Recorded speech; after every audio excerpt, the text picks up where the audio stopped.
नमस्कार दोस्तों, स्वागत है आपका अनुपम आईएएस एकेडमी पर। प्रीलिम्स टारगेट बैच में आज हम देखेंगे कि संविधान क्यों है, उसका निर्माण किस प्रकार से हुआ, क्यों आवश्यकता है हमको संविधान की। हम वोटिंग्स के कुछ प्रोसेस को भी देखेंगे, जैसे एकल संक्रमणीय चुनाव पद्धति क्या है, तो उन सारे टॉपिक्स को हम देखेंगे। तो मैं अनुपम तिवारी स्वागत करता हूं आपका अपने इस प्रीलिम्स टारगेट बैच में। अगर हम यह समझना चाहें सबसे मूल बात कि हमें संविधान की आवश्यकता क्यों है या किसी भी समाज को संविधान की आवश्यकता क्यों पड़ती है, तो सबसे बेसिक चीजें हमें समझनी पड़ेंगी। संविधान एक दस्तावेज होता है और यह दस्तावेज या तो लिखित हो सकता है या मौखिक भी हो सकता है, लेकिन इसमें जो तथ्य दिए हैं वह समाज के नियमों को बताएंगे कि समाज किस प्रकार से चलेगा। तो जो समाज में तालमेल है, लोगों के अधिकार दिए गए हैं, लोगों के दायित्व दिए गए हैं, किसको क्या करना है, किसको क्या नहीं करना है, कौन क्या कर सकता है, कौन क्या नहीं कर सकता है, यह सब कुछ तय है पहले से। तो इससे जो तालमेल है समाज में वह बनता है। दूसरा, मौलिक अधिकारों की व्यवस्था हमें मिलती है और भी ऐसे बहुत सारे प्रोविजंस मिलते हैं। ईपीएसपी का कॉन्सेप्ट वह भी हमें दिखता है। तो यह सब कुछ मिलकर व्यवस्था करते हैं जिससे सरकार जनता के पक्ष में निर्णय ले सके, ऐसी नीतियां बनाए जो सामान्य जनमानस के लिए हितकारी हो और सरकार किसी तरह की मनमानी ना कर पाए। मौलिक अधिकारों के केस में आपने देखा ही है कि कितनी शक्ति है आम जनता के पास। तो सरकार की शक्तियों पर यह अंकुश लगाने का काम करता है। जो समाज की आकांक्षाएं हैं, जो लक्ष्य हैं, उनकी भी यह पूर्ति करता है। एक समाज की किस तरह की आकांक्षाएं हो सकती हैं। सबसे बेसिक जरूरत अगर हम देखें तो रोटी, कपड़ा, मकान, इसमें एक और बेसिक जरूरत आप जोड़िए शिक्षा। उस समाज को यह मिल सके ऐसे प्रोविजंस हमको संविधान में मिलते हैं। चाहे वह आप डीपीएसपी में देखिए, मौलिक अधिकारों में देखिए, केंद्र राज्य के मध्य जो धन का बंटवारा होता है, शक्तियों का बंटवारा होता है, लोकसभा का स्ट्रक्चर देखिए, विधानसभा का स्ट्रक्चर देखिए, चुनावी पद्धति देखिए, वह सब कुछ यह तय करती है जो समाज की आकांक्षाएं हैं उनको पूरा किया जाए। जो व्यक्ति इन आकांक्षाओं को पूरा करेगा वही नीति निर्माता के रूप में रहेगा, जो नहीं करेगा उसको नीति निर्माता के पद से हटा दिया जाएगा।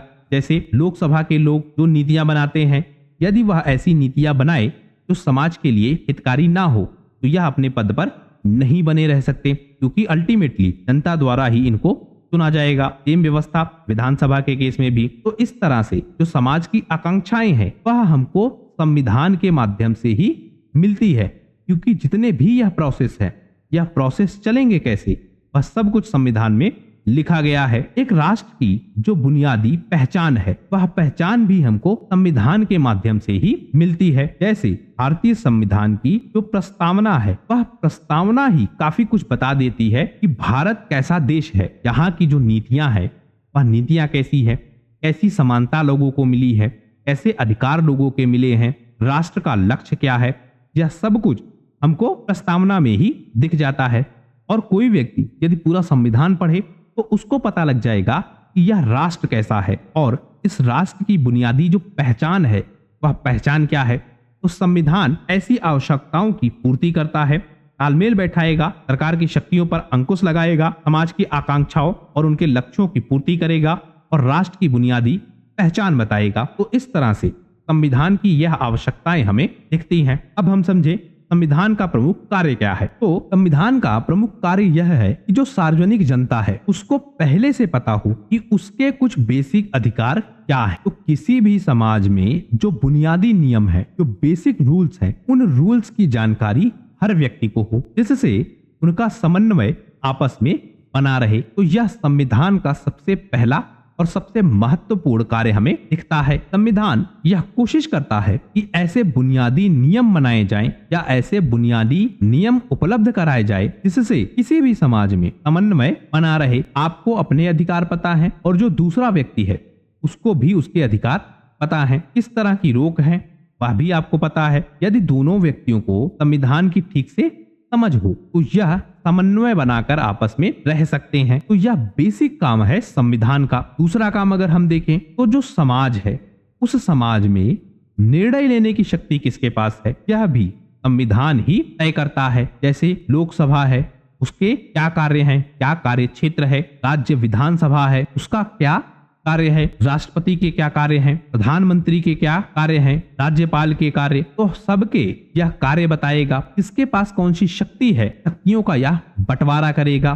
तो समाज में अंतिम रूप से निर्णय कौन लेगा किसी विषय पर, किसकी जिम्मेदारी है या किसका दायित्व है निर्णय लेने का, वह भी हमें संविधान बताता है। तीसरा काम हम देखें तो जो नागरिक हैं उन पर कुछ सीमाएं भी यह लगाता है, जैसे मौलिक कर्तव्य की व्यवस्था, जिससे नागरिक अपने कर्तव्यों को जान सकें। वहीं मौलिक अधिकार जैसी व्यवस्था यह भी सरकार पर रोक लगाती है। तो दरअसल हर किसी की यह सीमा तय करता है कि किसी व्यक्ति के क्या अधिकार हैं और क्या दायित्व है, कौन किस क्षेत्र तक जा सकता है, वह संविधान बताता है। चौथा कार्य ऐसी क्षमता प्रदान करता है जिनके माध्यम से जो जनता की आकांक्षाएं हैं उनको पूरा किया जाए और एक ऐसे न्यायपूर्ण समाज की स्थापना की जाए जहां पर सब लोग गौरवपूर्ण रह सकें। तो क्षमता प्रदान करने का काम, जैसे लोकसभा, राज्यसभा, इन सबको क्षमता प्रदान कर रहा है कि क्या निर्णय वह लेंगे। और न्यायपूर्ण समाज, न्यायालय की व्यवस्था भी हमें संविधान में ही मिलती है। न्यायालय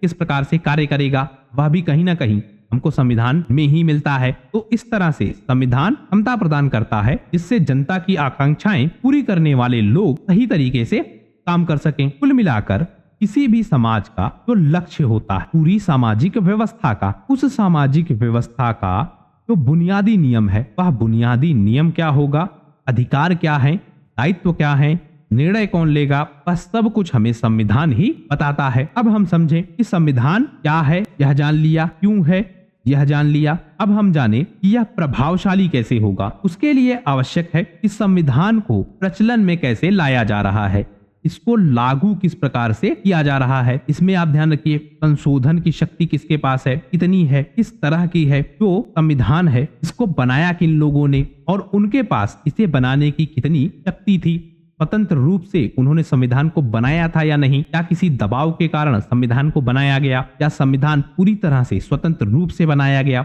मतलब ओवरऑल यहाँ सिर्फ भारतीय संविधान की बात नहीं है, सारे देशों के संविधान की बात है। तो आपको यह समझना होगा कि संविधान बना कैसे। दूसरी व्यवस्था, जो मौलिक प्रावधान है किसी संविधान में, वह किस प्रकार के हैं, उससे हमको पता लगेगा कि यह कितना प्रभावशाली होगा। जैसे भारतीय संविधान में मौलिक अधिकार हैं और मौलिक अधिकार जो बेसिक स्ट्रक्चर है संविधान का, उसका भाग है। मतलब मौलिक अधिकारों का होना बेसिक स्ट्रक्चर का पार्ट है। यहाँ आप अंतर ध्यान रखेंगे, मौलिक अधिकार में कौन कौन से अधिकार होंगे, यह बेसिक स्ट्रक्चर का पार्ट नहीं है। मतलब मौलिक अधिकारों में अधिकारों की जो संख्या है वह कितनी होगी, कौन कौन से अधिकार होंगे, वह बेसिक स्ट्रक्चर का पार्ट नहीं है।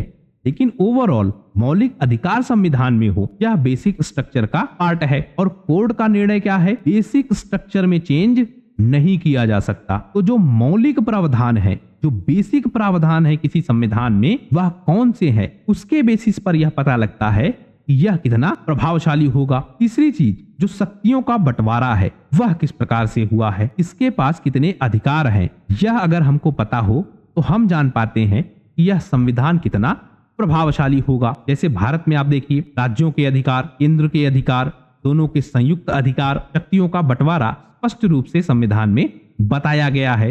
वित्त कैसे बटेगा, नियंत्रण किसका किस क्षेत्र पर होगा, वह सब कुछ बताया गया है। इसीलिए भारत में जो प्रशासनिक व्यवस्था है या जो राजनीतिक व्यवस्था है वह इतने लंबे समय से टिकी हुई है। तो यह सब कुछ हमें संविधान की खूबी दिखती है, जिससे कोई संविधान प्रभावशाली कितना होगा वह हमको पता लगता है। अब हम देखें भारतीय संविधान को, तो इसकी पहली बैठक हुई 9 दिसंबर 1946 को। पीछे हमने समझ लिया बेसिक रूप से इस संविधान क्यों चाहिए, कैसे चाहिए, कितना प्रभावशाली होगा। वह एक जनरल फॉर्म था जो हर देश पर लागू होता है।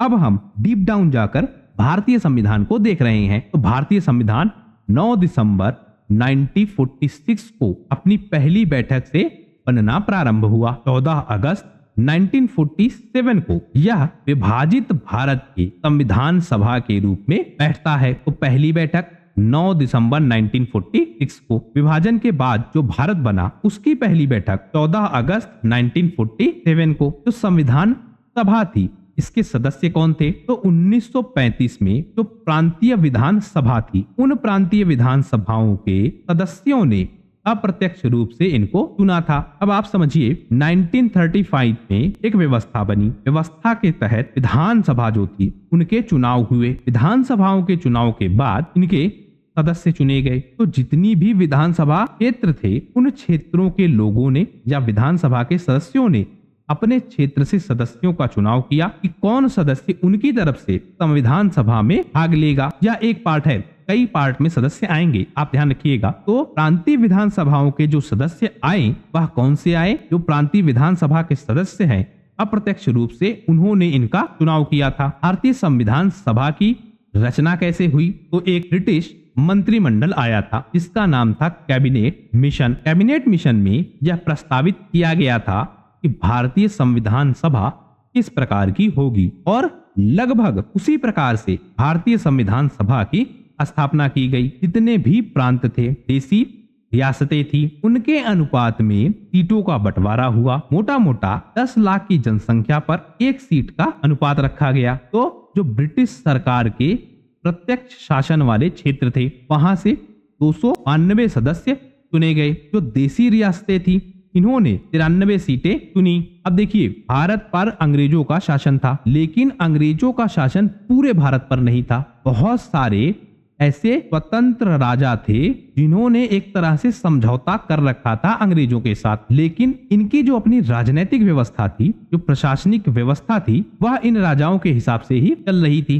तो जब देश आजाद हुआ तो अंग्रेजों के अधीन जो क्षेत्र था वह तो सीधा ट्रांसफर हो गया भारत सरकार को, लेकिन जो स्वतंत्र राजा थे इनको रियासत कहा जा रहा है, वह रियासतें किस प्रकार से ट्रांसफर होंगी उसी में असली विवाद हुआ। और उन विवादों में कई सारे ऐसे स्वतंत्र राजा थे जो अपनी स्वतंत्र व्यवस्था स्थापित करना चाहते थे। वह ना तो भारत की तरफ जाना चाहते थे ना पाकिस्तान की तरफ जाना चाहते थे। बहुत सारों ने चुनाव किया, कुछ भारत की तरफ चले गए, कुछ पाकिस्तान की तरफ चले गए। तो उसी तरह से जो प्रत्यक्ष शासन वाले क्षेत्र थे वहां से 292 सदस्य चुने गए और जो देशी रियासतें थी वहां से 93 सदस्य चुने जाने थे। जो प्रांतीय सीटें थी इनको 3 समुदायों में विभाजित किया गया, एक मुस्लिम, दूसरा सिख और तीसरा सामान्य।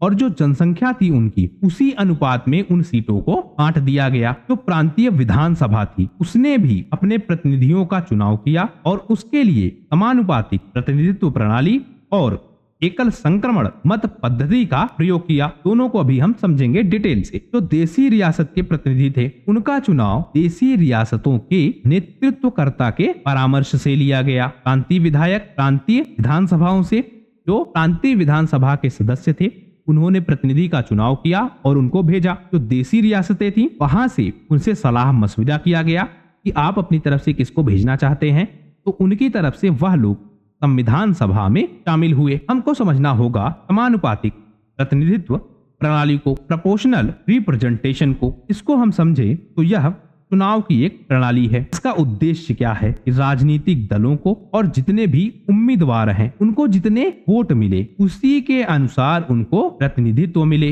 अर्थात समान प्रतिशत आवंटन। ऐसे समझिए 543 सीटें हैं कहां पर? लोकसभा में। अब मान लेते हैं किसी पार्टी को टोटल वोट जितना हुआ, भारत में मान लेते हैं 80 करोड़ वोटिंग हुई, मतलब 80 करोड़ लोगों ने वोट दिया। एक एग्जाम्पल के लिए हम समझ रहे हैं 80 करोड़ वोटों में से 10% वोट पड़ गए पार्टी ए को, 20% वोट पड़ गए पार्टी बी को, 25% पार्टी सी को, 30% पार्टी डी को और 15% पार्टी ई को। तो अब देखिए, ए पार्टी को 10%, बी पार्टी को 20%, सी पार्टी को 25%, डी पार्टी को 30%, ई पार्टी को 15%। क्या इनको वोट मिले, लेकिन इनकी सीटें कितनी होगी? अब इसको आप ऐसे समझिए, एक लोकसभा का चुनाव हुआ, एक लोकसभा क्षेत्र का। मान लेते हैं यहाँ 10 लाख वोटर्स हैं और 2 ही उम्मीदवार हैं। एक उम्मीदवार को मिला 5,01,000 वोट और दूसरे उम्मीदवार को मिला 4,99,000 वोट। लेकिन अब विजयी कौन होगा? यह 5 लाख वाला विजयी हो जाएगा। तो सीट किसको मिली? 100% सीट किसको मिली? विजयी वाले को। जबकि 49% से ज्यादा लोग इस व्यक्ति को भी पसंद कर रहे थे। तो बहुत मार्जिनल डिफरेंस था। अब जो आपका समानुपातिक प्रतिनिधित्व प्रणाली है यह कहती है कि जितने परसेंट वोट मिले उतने परसेंट रिप्रेजेंटेशन हो। जैसे पूरे भारत में अगर पार्टी ए को 10% वोट मिलते हैं और 543 सीटें हैं, तो इसको इसी के रेशियो में सीटें भी मिले लोकसभा में। हो सकता है कि 10% वोट पाने के बाद इसको एक भी सीट ना मिले, क्योंकि यहाँ के एग्जाम्पल से आप समझ रहे होंगे। इसी तरह से पार्टी बी है, इसको 20% सीटें मिले, सी को 25%, इसी अनुपात में सीटें मिले। मतलब जिस परसेंटेज में वोट मिले उसी परसेंटेज में सीटें मिले, इसको कहा जाता है समानुपातिक प्रतिनिधित्व प्रणाली। इसको एक एग्जाम्पल से हम और समझते हैं। जैसे 100 सीटें हैं, 3 प्रमुख पार्टियां हैं, पार्टी ए, पार्टी बी, पार्टी सी। ए को 50% वोट मिले तो 100 सीटों में से 50 सीटें मिलनी चाहिए किसको? ए को। बी को अगर 30% वोट मिले तो 30 सीटें बी को मिलनी चाहिए। सी को अगर 20% वोट मिले तो सी को 20 सीटें मिलनी चाहिए। जितने परसेंटेज जिसको वोट मिला है उतने ही परसेंटेज उसको सीटें मिलनी चाहिए। दूसरा हम देखें एकल संक्रमण मत पद्धति। इसमें क्या प्रावधान है? इसमें प्राथमिकता तय की जाती है और जो प्राथमिकता का क्रम है उसी के अनुसार उम्मीदवारों का चुनाव होता है। अब इसको आसान भाषा में आप समझिए। मान ले एक नगर निगम का चुनाव हो रहा है और उसमें 3 सीटें हैं। 3 सीटों के लिए 6 उम्मीदवार हैं, ए, बी, सी, डी, ई। अब जितने भी मतदाता हैं इनको वोट देना होगा इन 3 सीटों के लिए और इन 6 उम्मीदवारों को। 6 में से कोई 3 ही जीतेगा, तो जो मतदाता हैं वह प्राथमिकता तय करेंगे। जैसे मान लेते हैं एक व्यक्ति वोट देने गया और 6 उसके सामने कैंडिडेट हैं।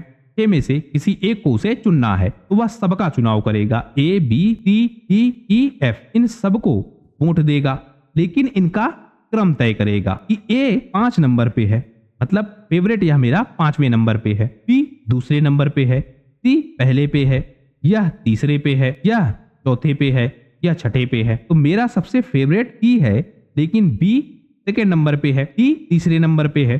तो इस तरह से क्रम सेट होगा। अब देखिए होगा क्या, अगर ए उम्मीदवार को मान लेते हैं 30% वोट मिले, बी को 20% वोट मिले, सी को 25%, ई को 10%, ई को 8% और एफ को 7%। अब जैसे इस व्यक्ति ने चुनाव में वोटिंग की, ऐसे बहुत सारे लोग होंगे जो चुनाव में वोटिंग करेंगे और वोटिंग के बाद अपने क्रम को बताएंगे। तो मान लेते हैं जो ए है, ऐसे 30% लोग थे जिन्होंने इसे नंबर 1 पे रखा। जो बी है उसको 20% लोगों ने नंबर 1 पे रखा, सी को 25% लोगों ने, ई को 10%, ई को 8% और एफ को 7%। इस क्रम में इन्होंने चुनाव किया। अब देखिए कोटा कितना है? 25%।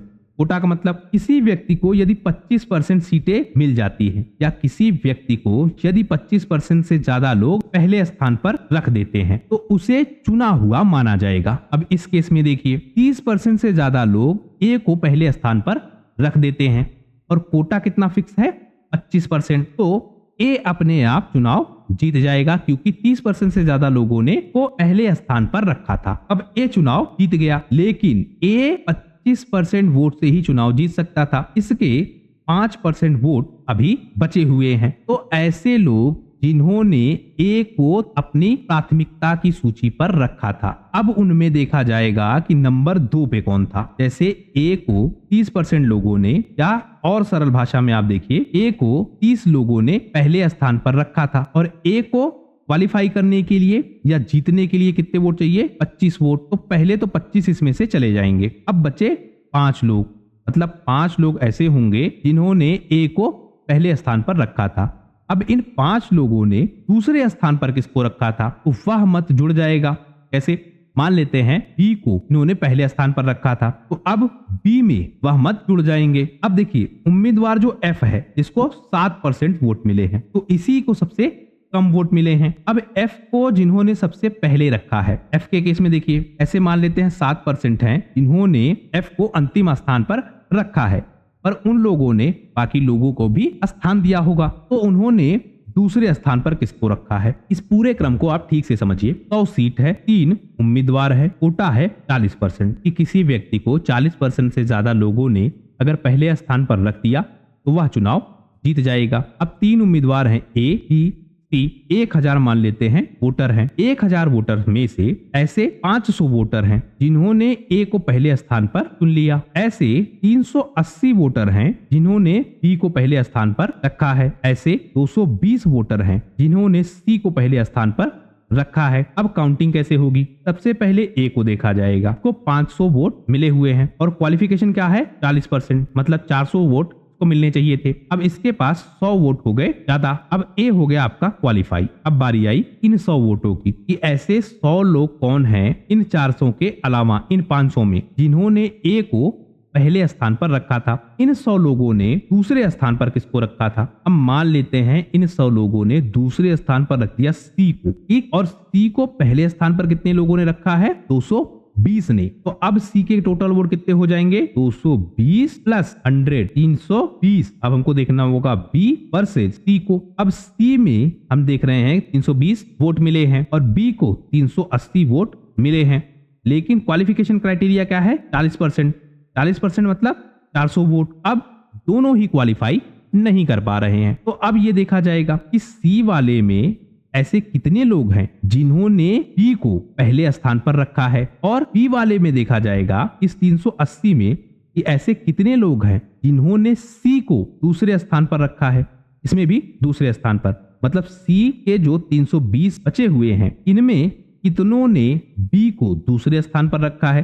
सी तो पहले स्थान पर है तभी 320 बने, यहाँ बी के पहले स्थान पर 380 है इसीलिए बने। तो बी वाले केस में बी को किसने दूसरे स्थान पर रखा है? सी वाले केस में बी को किसने दूसरे स्थान पर रखा है? अब मान लेते हैं सी वाले केस में बी को रखा है 100 लोगों ने दूसरे स्थान पर, तो बी के कितने हो गए? 480, और सी वाले को मान लेते हैं 50 लोगों ने दूसरे स्थान पर रखा है, यहां हो जाएंगे कितने? 370। अब देखिए सी क्वालिफाई नहीं किया लेकिन बी यहां क्वालिफाई कर गया, तो दूसरा चुनाव किसका होगा? बी का। तो ए और बी इस चुनाव में क्वालिफाई कर गए। कोशिश की है मैंने आपको काफी सरल भाषा में समझाने का, आशा करता हूं शायद मैं अपनी बात बता पाया हूं। तो इस तरह से हमने देखा दोनों चुनाव पद्धतियों को। अगला एक तथ्य है सामाजिक लोकतंत्र क्या है। जब हम बात करते हैं सामाजिक लोकतंत्र की, तो इसका अर्थ है कि जीवन का वह मार्ग जो स्वतंत्रता, समता और बंधुता यह जीवन का सिद्धांत बना लेता है। मतलब लोगों की स्वतंत्रता सुरक्षित रहे, सबको समता मिले और बंधुता का जो भाव है वह सबके बीच बना रहे, इसी को कहते हैं सामाजिक लोकतंत्र। जब समाज के मध्य लोकतंत्र के जो मूल विचार हैं वह विचार बस जाएं तो उसे कहेंगे सामाजिक लोकतंत्र। भीमराव अंबेडकर जी इसके बारे में बहुत शानदार बात कहते हैं। वह कहते हैं समता विहीन स्वतंत्रता कुछ व्यक्तियों की अनेक व्यक्तियों पर प्रभुता को जन्म देगी। यदि किसी समाज में समानता नहीं है तो कुछ व्यक्ति विशेष अधिकारों को पालेंगे और प्रभुता उनकी स्थापित हो जाएगी, और कुछ व्यक्ति समता विहीनता के कारण पिछड़ जाएंगे। मतलब टॉप लेवल और लोअर लेवल इनके बीच जो गैप है वह गैप बहुत बड़ा हो जाएगा। तो इसलिए यह कह रहे हैं कि समता होनी चाहिए। दूसरा, स्वतंत्रता विहीन समता व्यक्तिगत पहल को नष्ट कर देगी। अगर समता है या जो गैप है वह बहुत बड़ा नहीं है लेकिन स्वतंत्रता नहीं है, लोग अपनी बात को खुलकर नहीं कह पा रहे हैं, तो इससे जो व्यक्तिगत पहल है, मतलब किसी इंडिविजुअल व्यक्ति की जो बात है समाज में, वह जो कुछ समाज से कहना चाह रहा है उस बात को दबा दिया जाएगा। तो समता होनी चाहिए और स्वतंत्रता होनी चाहिए। तीसरा, जो बंधुता है, तो बंधुता के बिना स्वतंत्रता और समता अपना स्वाभाविक मार्ग ग्रहण नहीं कर सकते। यदि बंधुता नहीं है, आपस में भाईचारे का भाव नहीं है, तो स्वतंत्रता और समता इन दोनों का गलत इस्तेमाल किया जाएगा। ऐसे परिवार ए है, परिवार बी है, दोनों अलग अलग संप्रदाय के हैं, दोनों को स्वतंत्रता है, दोनों के मध्य समता है। अब इनमें बंधुत्व भाव नहीं है, दोनों स्वतंत्र है, दोनों अपनी बात रखने के लिए, अपने विचार रखने के लिए स्वतंत्र है, लेकिन क्षमता भी दोनों की बराबर है।